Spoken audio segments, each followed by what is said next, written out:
So some limitations are there. When you are recruiting people from your own organization, that means with the help of promotion, or you are transferring people, and in this way you are maintaining a balance, and you in this way you are fulfilling all the requirement in the organization. Now if you have means, is there any limitation related to internal sources? We are talking about recruitment. Okay, so here is there any limitation? Yes, some limitations are there. When you are recruiting, suppose you are a very new organization, so is it possible, like you have you don't have so much of people with you, or maybe you have just started, so in the beginning you need people from outside only. Where will you arrange for some kind of internal recruitment? That is not possible, feasible. So when vacancies are filled through internal promotions, one more thing, like we cannot get some fresh talent. We cannot get those fresh talent from outside, because that will be available outside of the organization only. And employees may become lethargic sometimes if the internal recruitment is linked with the time. Like after 2 years you will get the recruitment, if you will get some promotion. So if that is there, like time bound promotion is there, so what will happen? So you will not put any effort in your performance, you will not try to develop yourself, so ultimately you will become lethargic. So that is not required. So what we are expecting, that people will be motivated, they will be putting more effort in their performance, so that we are expecting. Now, new enterprise we have discussed, the spirit of competition among the employees may be hampered. So sometimes what we find, like if someone from outside is coming to our organization, what we feel, that we have to prove ourselves that we are very much efficient enough. So we are very much efficient. So just that thing we want to show to that person who is coming to the organization, who is a newcomer. So that spirit will not be there. Also little bit of competitiveness will arise in the mind of the employee, so that spirit will be not there. Yes, Saurav, you are late, so don't repeat the same thing. Okay.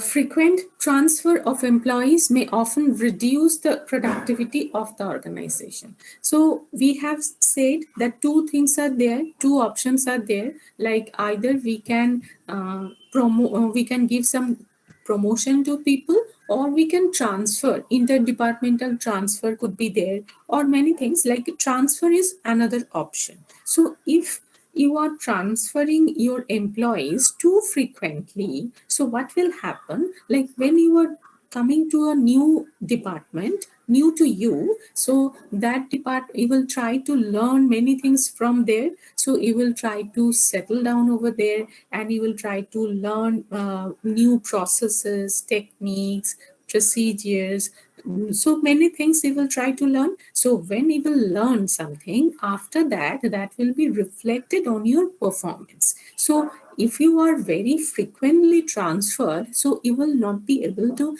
get some time to apply those learning in your performance. So ultimately your learning will not be complete. So we need some time to learn few things and learn about the department, and after a certain period of time, if I get the transfer, then it is good for the organization as well as for the employee. But if you are very much frequently transferred, so you will not be able to learn about the department very efficient, means very effectively, and that learning will not be effective because you are not being able to show your performance over there. So you need some time to be excel in that particular field.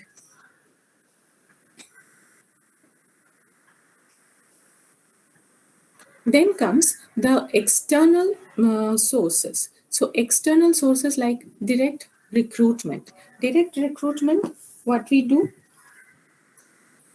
Under the direct recruitment, a notice is placed on the notice board of the enterprise specifying the details of jobs available. So in the notice board, they will put some notice, and the people who are job seekers, they will assemble outside the organization, and they will be means on spot, they will be selected, and this process is actually applied for the vacancies of skilled, semi-skilled and unskilled jobs.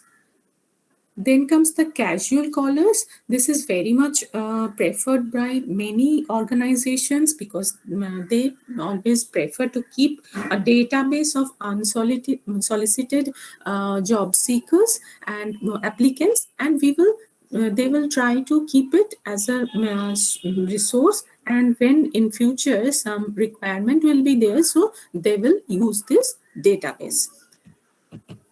Then comes the advertisement. With the help of advertisement, the advertisement could be given in the newspaper or in some dedicated newspaper where we are finding some job related information only. So we can give advertisement over there, and some employment exchange is also there that is run by government. That is another option, and placement agencies and management consultants are there.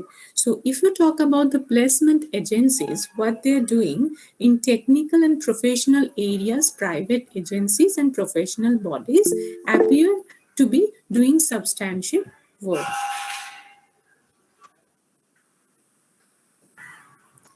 So we were talking about the advertisement. We were talking about the placement agencies. So if we talk about the placement agencies, so what we are doing, like in technical and professional agencies, what the private agencies are there, and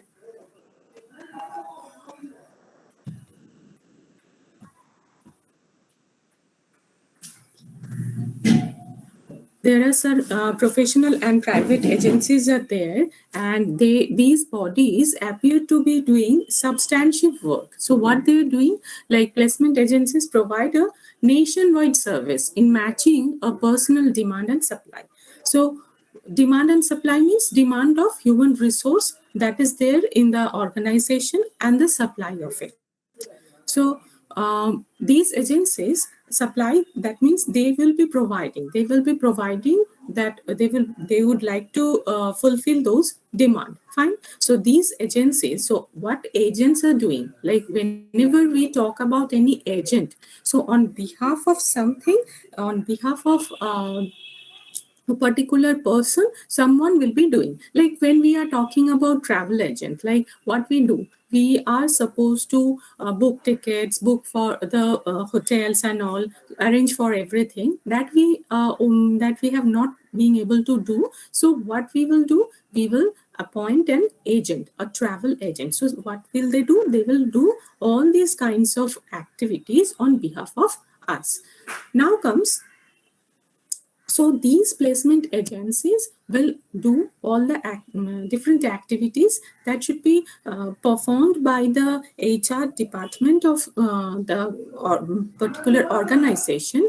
What they're doing, these agencies compile the biodata of a large number of candidates, and this all the different organizations are doing. So they can do this thing on their own, and they can go for placement agencies also. From there they can get those information, like these agencies compile biodata of a large number of candidates and recommend suitable names to their clients.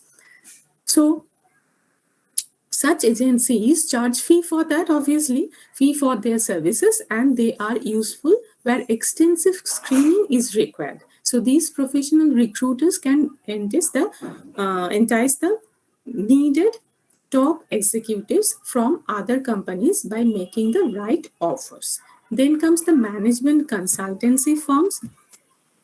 Management consultancy firms help the organization to recruit some technical, professional, and managerial personnel. So they specialized in middle level and top level executive placements. So keep in mind, they are arranging for middle level and top level executive placements.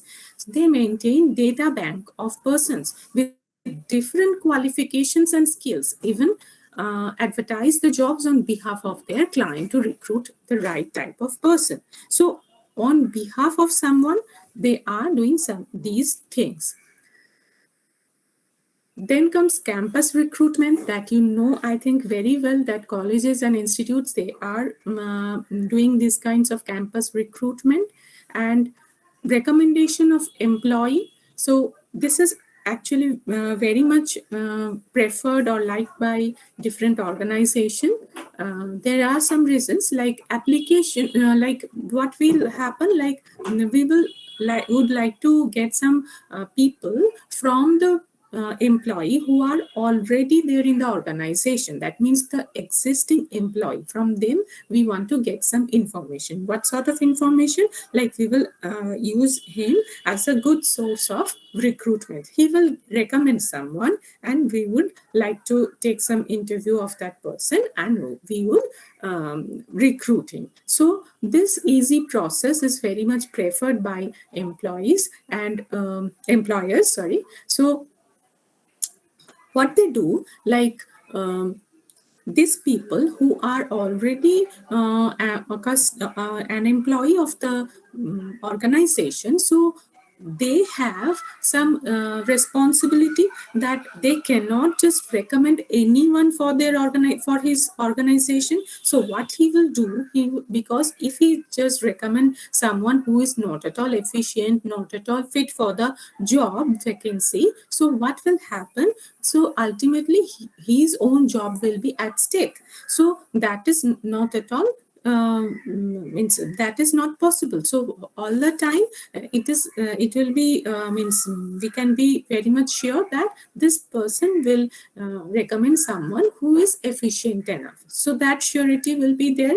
And this person is aware of the kind of job this job vacancy is there, what kind of organization it is, and at the same time he is having some idea about the person also whom he is recommending.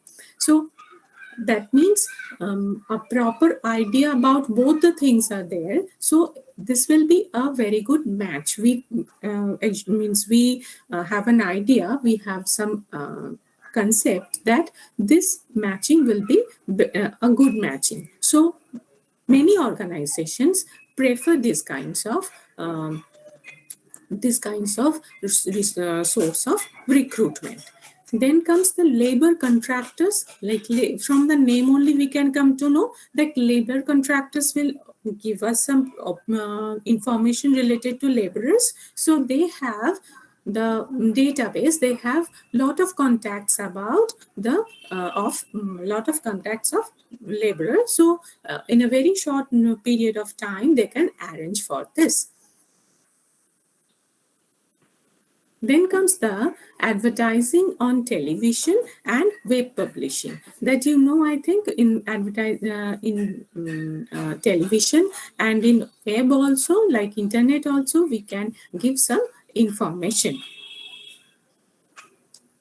Then comes what are the merits of external sources? So which one is better, like compare the internal and external sources, that can that also you will be able to write from here. And what could be the merits and demerits of internal and external sources, so that also I think you will be able to write from here. So very quickly I will tell you about, because someone, I think Devdeep only asked me about the questions that has come from this particular paper. So I would like to tell about that also. Okay, so merits of external sources. Yes, qualified personnel we can get from here, and wider choice will be there because a lot of people will apply for the job, and we can get some fresh talent that was not there for internal recruitment. Competitive spirit, that was I was mentioning for internal recruitment, that if someone from outside will come, so a sense of competitiveness will arise in the mind of the existing employee. And limitation of external resources, like external sources. Dissatisfaction among existing employees. Sometimes what is our expectation that we are working very hard and I will get the promotion. And sometimes some vacancy is there, and rather than taking employee from the organization, what they are preferring, they are getting someone from outside. So that will be something disappointing for the existing employees. Then comes the lengthy process, obviously recruitment process. If you are choosing the external recruitment, it will. So then comes preliminary screening I was talking about. So preliminary screening is actually the first thing that we will do. Like we will eliminate some unqualified people. Like they will not be fit for our job. So whatever the criteria that is there for the particular job that we have given in the advertisement, but then also you will find some people are applying for the job who is not fit for the particular job. So from their application form, we can eliminate those people. So that will be preliminary screening. And with the help of preliminary interview also, what we can do, we can reject some misfit people. And then comes the selection test. Lot of tests are there according to your own requirement and preference. You can select your test, like intelligence test is there, aptitude test is there, personality is there. So a lot of different kinds of tests are there. Then comes the so why we are doing all those tests? To understand the attitude, the personality, to understand about that we are conducting. And sometimes their means what kind of personality that person is, what kind of attitude that person is having. So that means from a particular interview, a small within a very short period of time, we cannot judge a person properly. So what we are doing conducting these kinds of tests, like aptitude test, intelligence. If you want to know the intelligence, their learning ability, their whatever the skills they have. So if you want to know about those things, if you want to know the maturity level of a person, what kind of emotional stability is there in a person. So all these things we can come to know with the help of different kinds of tests. Then we will talk about the employment interview. That is very common thing that always whenever we are thinking about any selection process. So the employment interview will be there. So in case of interview, what we are doing, some in-depth conversation will be there. And with the help of conversation, we can identify the suitable person for our organization. Then comes the reference and background check. Why we do so?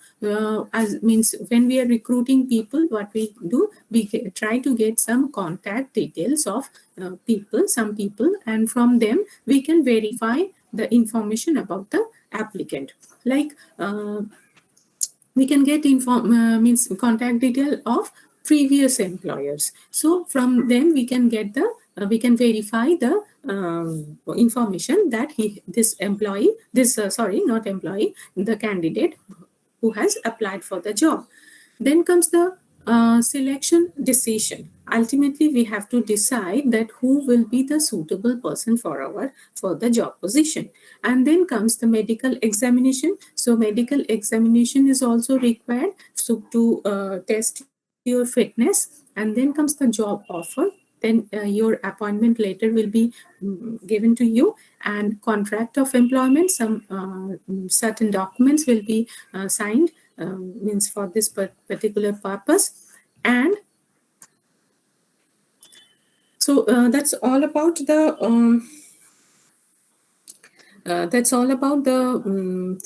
selection process. And after that we will talk about the training and development.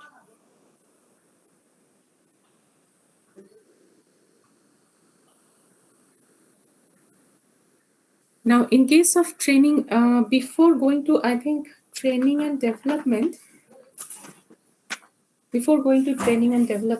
let's talk about whatever the questions we have seen in previous years.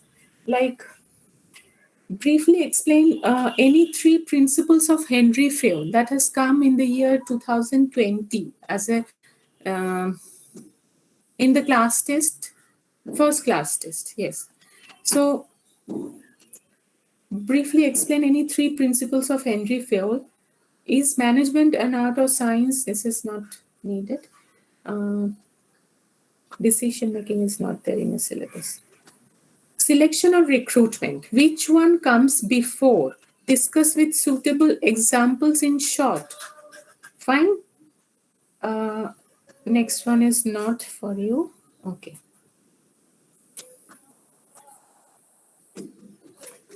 I'm just mentioning those questions which are relevant to your syllabus.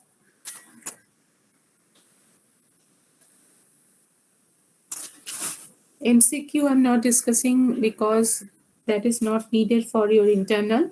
Later on, when we will approach towards the semester exam, then we will definitely discuss about it. Major managerial practices that emerged from F.W. Taylor's approach to management.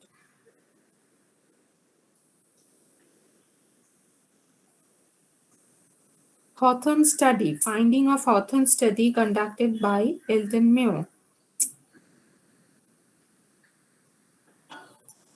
Are the two terms selection and recruitment similar or do they diverge significantly from each other in managerial practices? Give your views.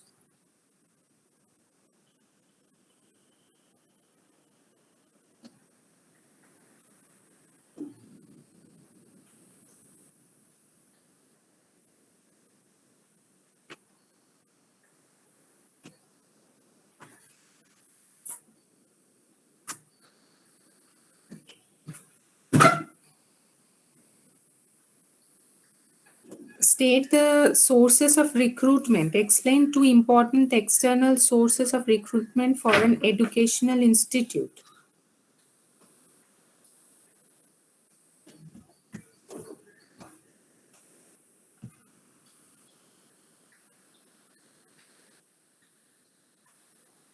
Give a brief account of management functions. Enlist the managerial roles and narrate the decisional role.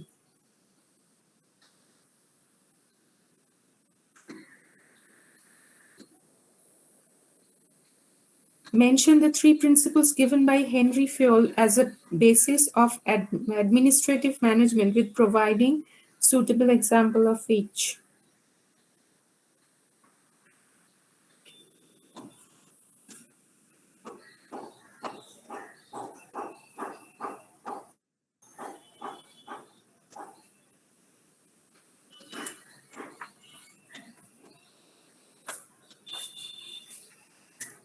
What are the steps in planning?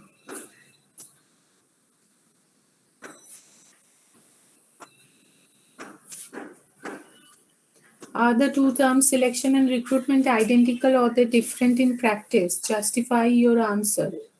5 principles of scientific management propounded by F.W. Taylor.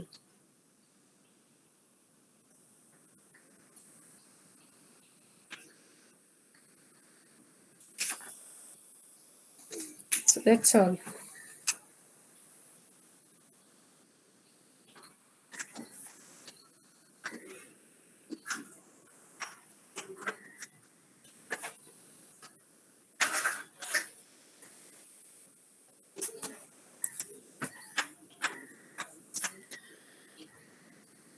Okay, fine. So now we will discuss about training and rather than going to training and development, it's better that we can discuss about little bit detail like planning we have done. Okay, planning we have completed, but within planning some small topics are there. So those topics we can discuss over here.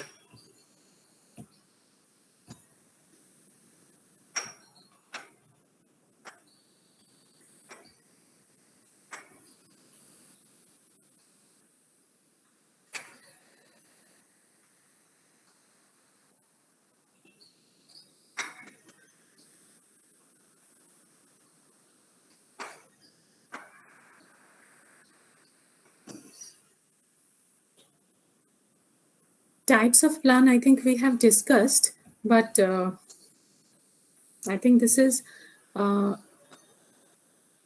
one is very much, it will be helpful for you if we do like this. So little bit things we can brush up also, and few things if we have omitted something, so that also you'll be able to do here. So types of plan, on the basis of breadth, we can do strategic planning, operational planning. Then comes the time frame. On the basis of time frame, long term, short term, specificity, directional and specific, frequency of use, single use, standing. I think now we can recall a little bit of it. So under different types of planning, first of all, strategic plans are plans that apply to the entire organization. You see, on the basis of breadth, we have divided into two categories. One was strategic, another is operational. So if you talk about the strategic, that means it will be applicable for the entire organization and establish the organizational overall goals. So plans that encompass a particular operational area, that means we are becoming little bit means our breadth is we are just narrowing down it.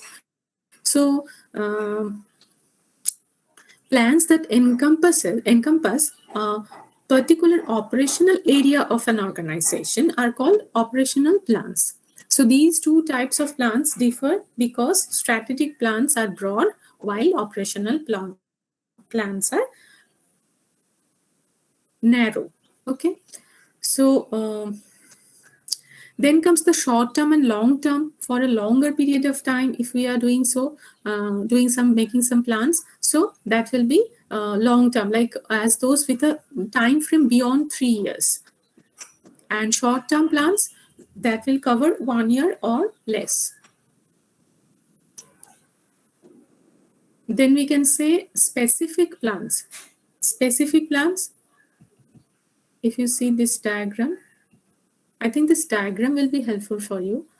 On the basis of specificity, directional and specific, two types of plans are there. Specific plans are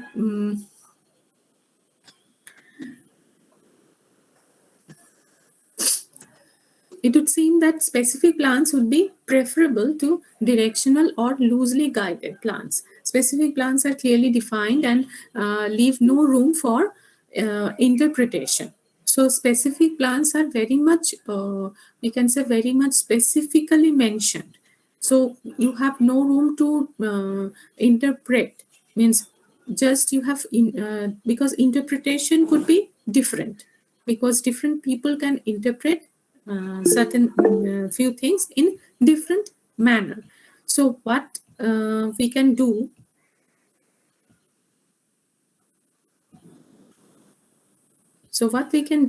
like for specific plans, we find that it will be very much specific. There is no room for interpretation.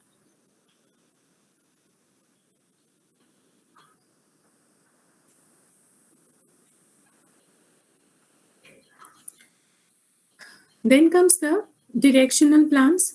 So this is much more flexible. So however, when uncertainty is high and managers must be flexible in order to respond to unexpected changes, directional plans are preferable. So why we are choosing this one? Because we know that some kind of uncertainty is associated with this kind of plan. So what we can do, we cannot be specific. That's why we are becoming directional. So because flexibility is the criteria, is needed over here. So directional plans are flexible plans that set out general guidelines. They provide focus but don't lock managers into specific goals or course of action. Single use and standalone, all these things I think we have done. Single use is one time, for only for one particular once we can use it, and standing plans are ongoing, means we can use it repeatedly.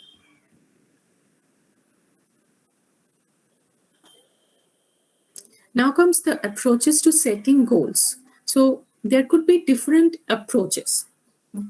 And one of them is traditional goal setting, or we can say traditional objective setting. So, what is traditional goal setting? The goals will be set by the top managers, and that will flow down through the organization, and it will become sub goals of each and every organizational area. So this is some traditional perspective of goal setting. So what will be the process? Like the top manager will decide the goal, and the goals will be circulated, or it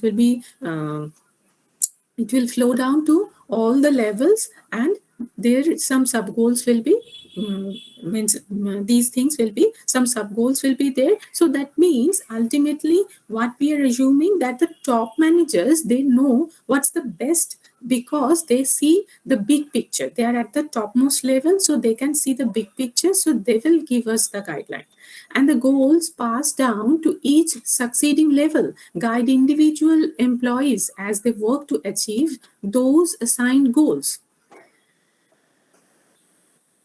Fine. So this is traditional goal setting.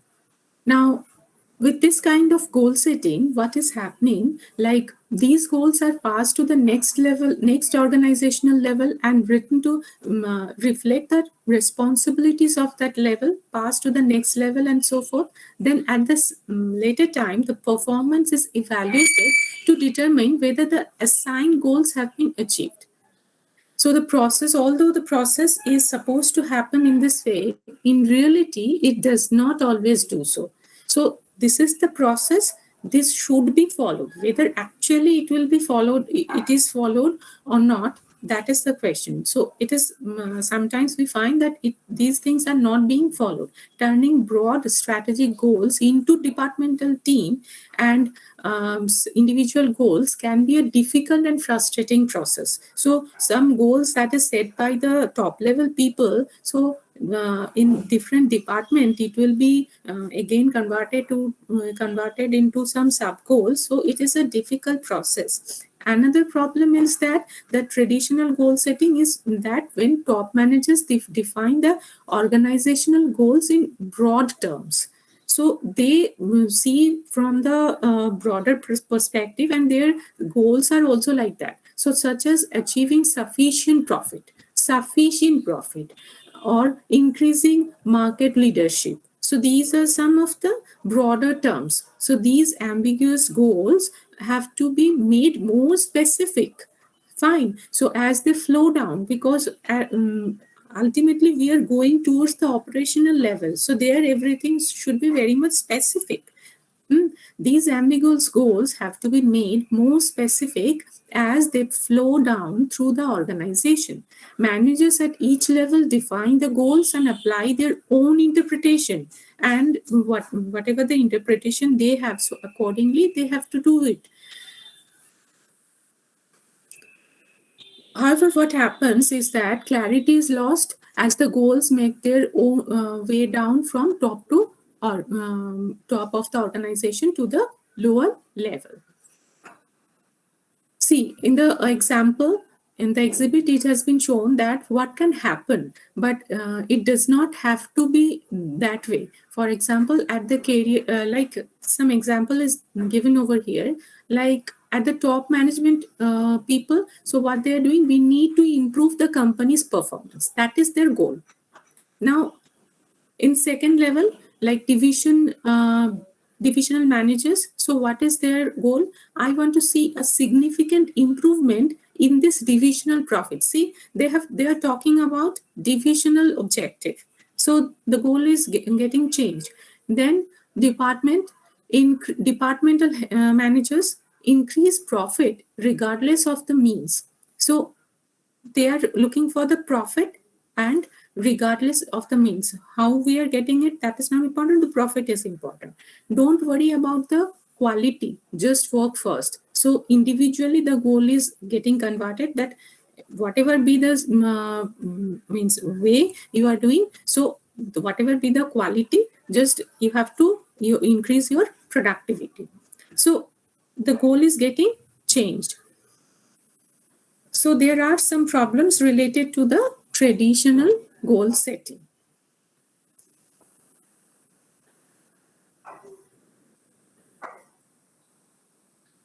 So instead of using the traditional goal setting, what we are doing, we are preferring management by objective. In this case, all the people, a process of setting mutually agreed upon goals and using those goals to evaluate employees' performance. So MBO is a process. MBO is used as a part of performance appraisal also. That is there. When we will be learning about performance appraisal, you will be able to learn about it in more detail. We are using it for the performance appraisal. Like here, what we can come to know, like for traditional goal setting, only the top management people, they are setting the goal. But here we are mutually we are getting we are trying to be agreed upon about the goal. So all of them are involved and ultimately they are setting the goal. So it will be easy to achieve.